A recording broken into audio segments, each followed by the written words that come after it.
everyone, and welcome to EarthEcho's Snack Size Science. My name is Jacqueline, and we're going to learn a little bit about animal adaptations today.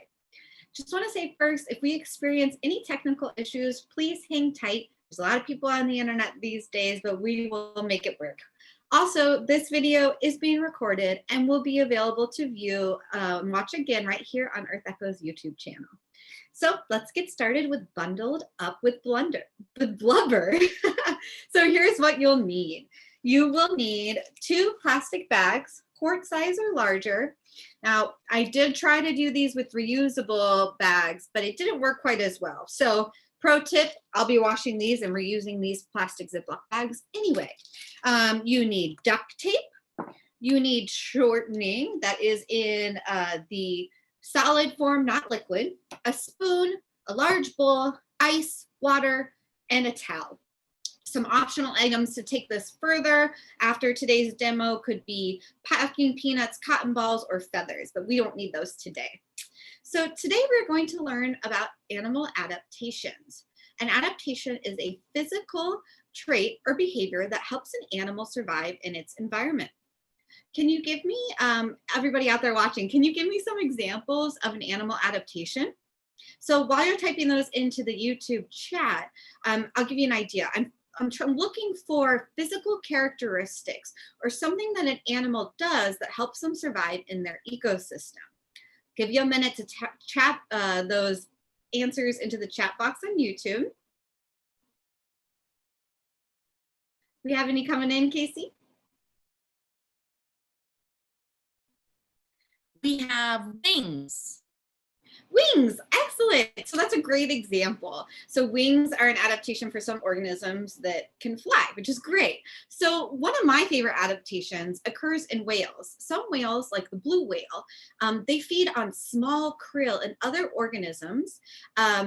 So their teeth have over time been adapted into baleen. Baleen is a comb-like structure in their mouth that helps them grab tiny prey more efficiently. Another great example of animal adaptations is in our Snack Size Science Sneak a Peek at Beaks. So make sure you go back on our YouTube channel and watch that one because it's all about bird adaptations. So our focus today is going to be on one specific adaptation, and that is that marine mammals use this to stay warm in cold ocean water. Can you guess what it is?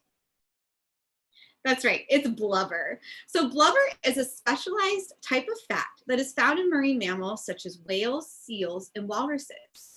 These animals are warm-blooded like you and I are, endothermic. So that means that our temperatures should, for the most part, internally stay the same most of the time. It's not affected by the environment. But in the ocean, they have to adapt to living in ocean temperatures that can get as low as -2 degrees Celsius. So if you're watching this and you're thinking, well, Jacqueline, how can the ocean still be liquid if it's that cold? Well, because there's salt in the water, it actually lowers the freezing temperature. So the ocean is still be able to stay liquid, but be very cold.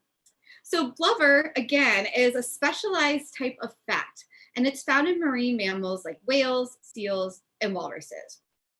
You may be wondering, what is the difference between blubber and the fat found in most animals? Well, blubber is more dense because it has a mix of what are called lipids and collagen fibers. Collagen is the protein that is found in our bones, skin, hair, and fingernails. Blubber also has more blood vessels than regular fat. And the layer of blubber that most marine mammals have is very thick. So blubber and fat are generally what we call good insulators. So that prevents the loss of heat into either the air or the water. So a thick layer of blubber not only keeps an animal warm, but it also is a food reserve if the animal can't find enough food to eat.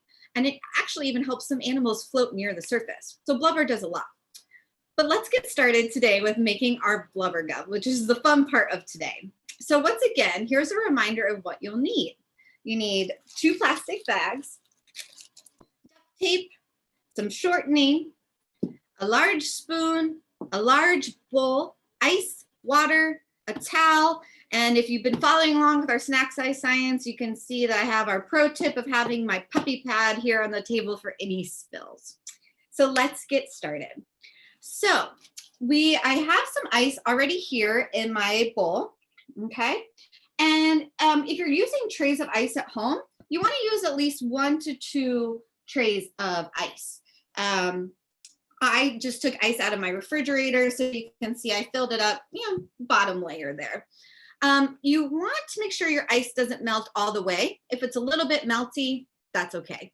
It's gonna happen. So what I'm gonna do is I'm gonna take my water here and I'm gonna pour it into my ice to make ice water. And we're gonna let that sit while we make the Blubber Glove.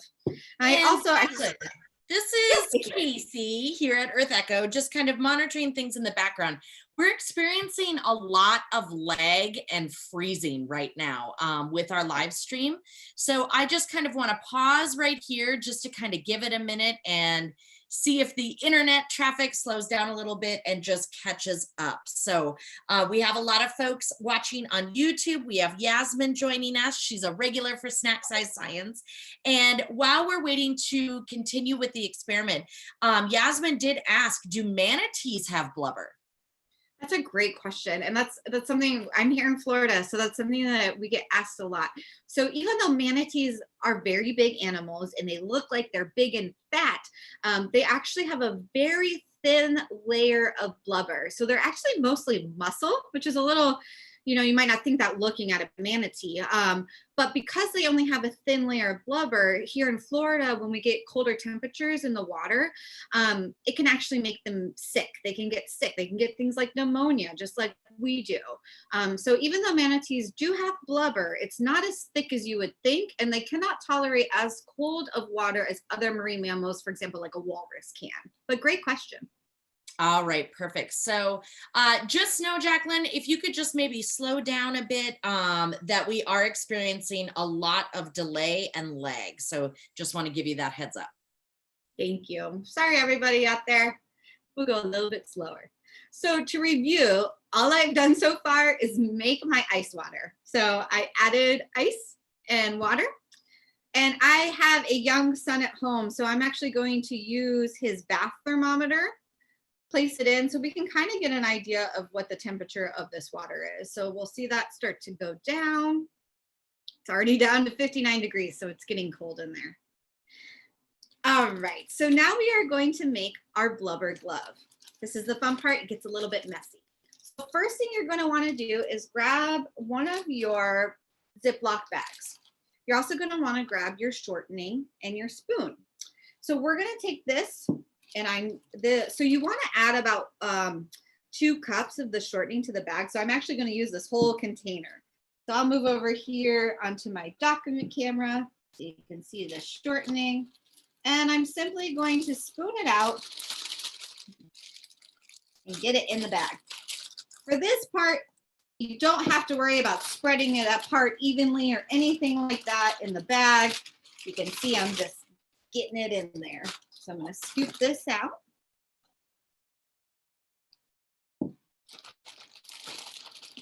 And this can be pretty messy, so make sure you have a towel nearby if you need to get it off your hands.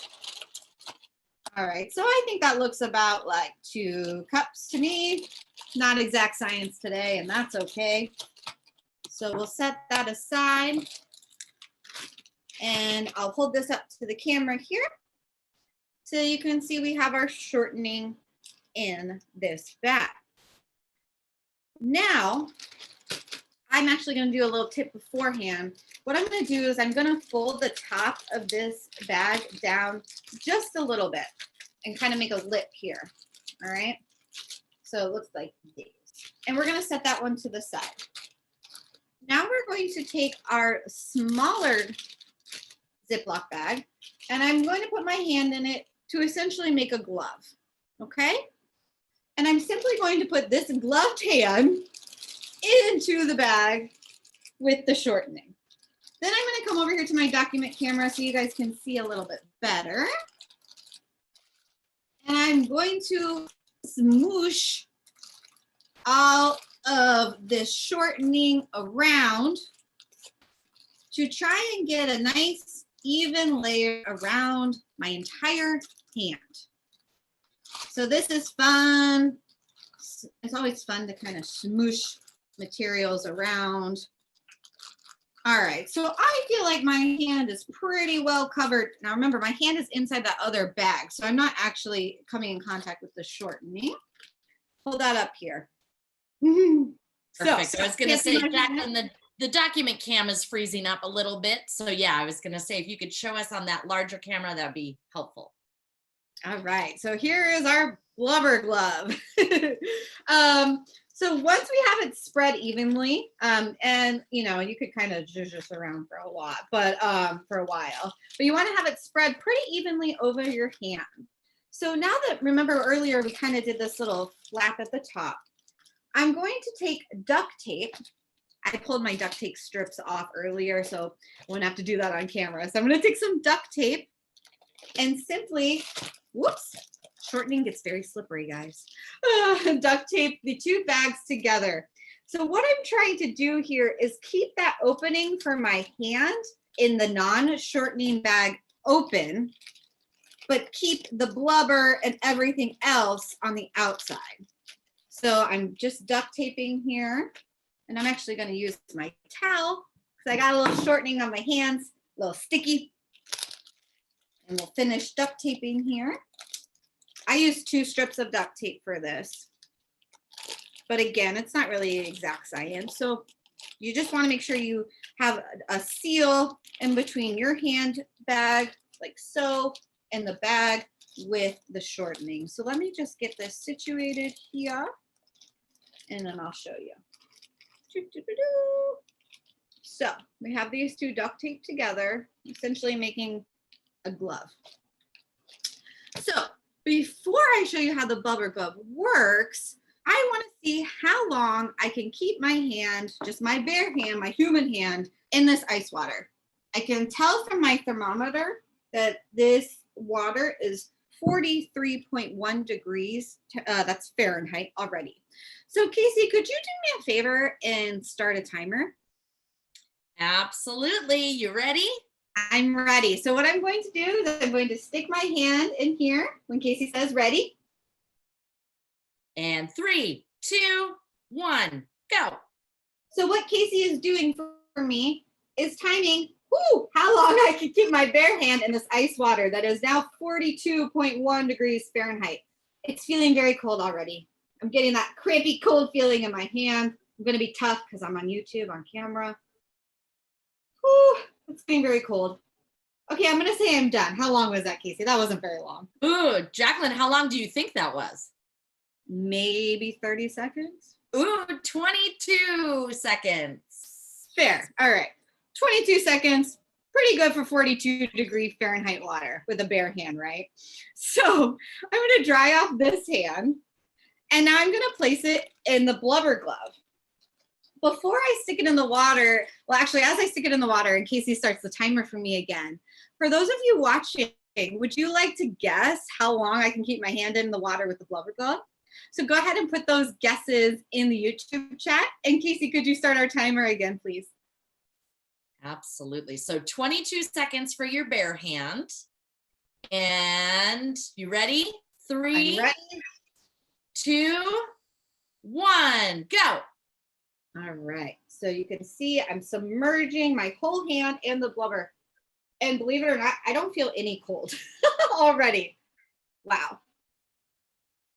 So, all right, we have some guesses coming in. We have 30 seconds. Right. 30 seconds. Okay. We have a minute. I'm going to move back over to my document cam, Casey. I don't know if it will work, but let's see. Let's check it out. There you go. We've got you on there. All right. So I'm totally submerged. 45 seconds is another guess. I'm not feeling any cold yet. Isn't that awesome? And just for everybody tuning in out there, we are at 39 seconds. I don't feel any temperature in my hand. Oh, I'm starting to feel a little bit cold, but I have a feeling I could keep my hand in this bowl with the blubber for a long time. What do you guys think is going on here? So those of you on the YouTube chat, can you type in, what do you think is happening? Why don't I feel the cold on my hand when I have the Blubber Glove on? It's coated in fat. It's coated in fat. Good. Any other guesses?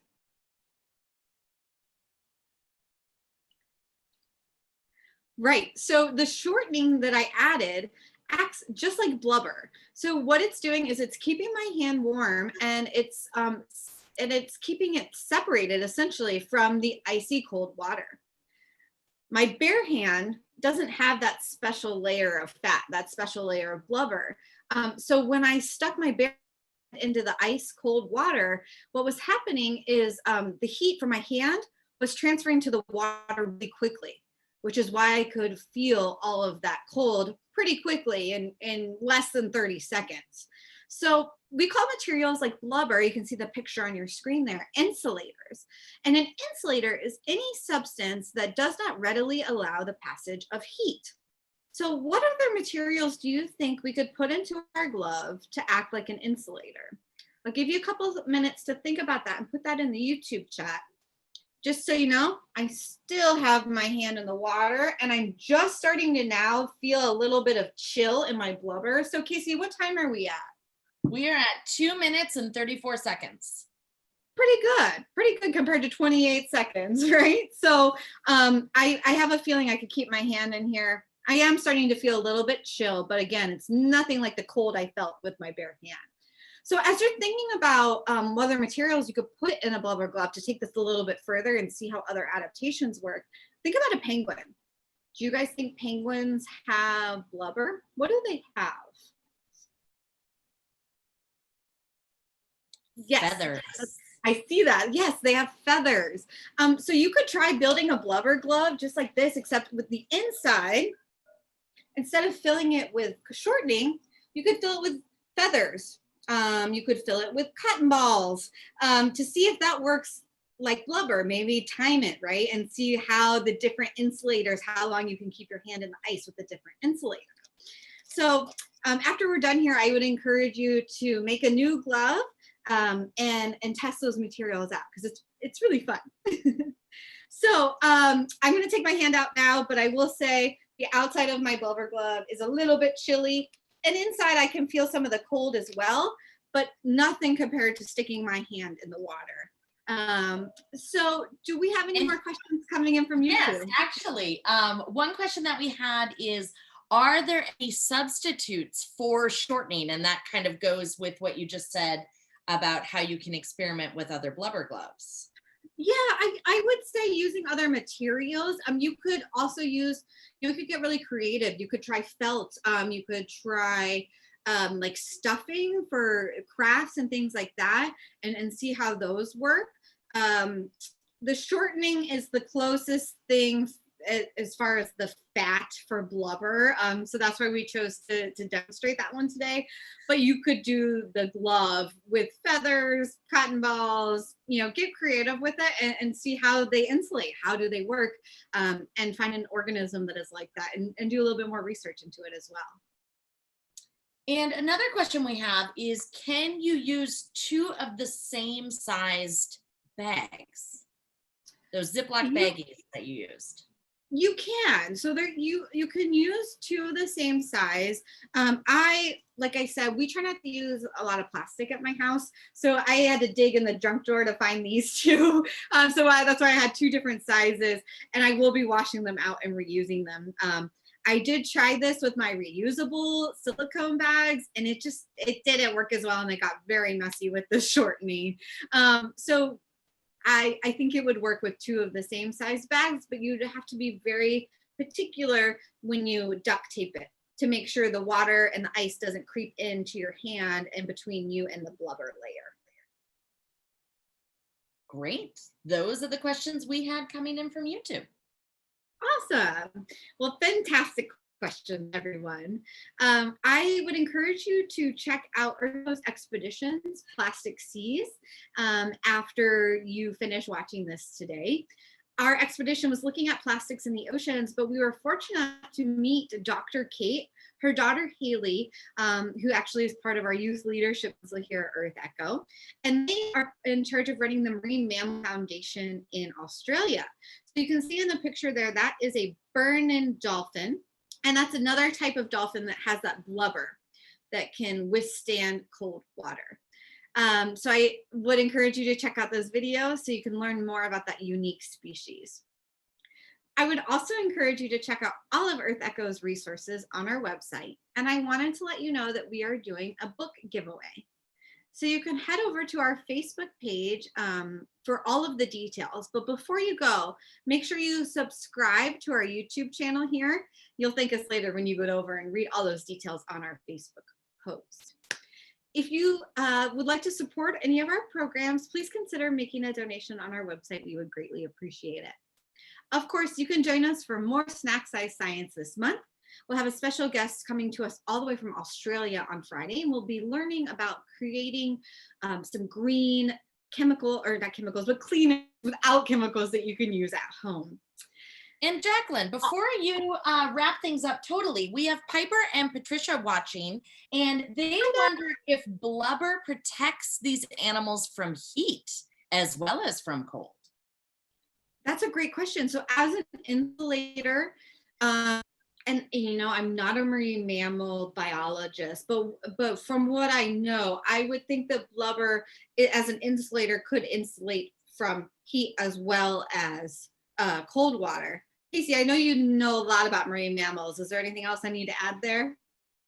I would think that these animals that have adapted for life in the ocean, they would find more cold water than they would hot water. So I think the main purpose of the blubber would definitely be to insulate from the cold water temperatures. Since they are mammals, they need to keep a constant body temperature. And so that's why that blubber layer definitely helps them. And again, in a natural environment, they're going to encounter colder water more frequently than hotter water. So that is the main function of blubber in marine mammals today. And as you're saying that, that makes sense, because if we think about the manatee who lives here in Florida, we don't have very cold water very often. So that would make sense to me that the manatees have a thin layer of blubber because they don't need a super thick one because our water doesn't get that cold. Exactly. Right? So they're a great example of an adaptation that's happened over time where their blubber layer has become very, very thin because of the habitats that they live in are already warm. Perfect. I love it. All right. So again, this video has been recorded, so you can come back here and watch it, make another Blubber Glove, and feel free to also share this with any other teachers or families that you think may be interested. I want to thank everybody for stopping in for some snack size science. I hope you had fun and learned something along the way. From all of us here at EarthEcho International, stay safe, stay healthy, and keep exploring. Bye, everyone.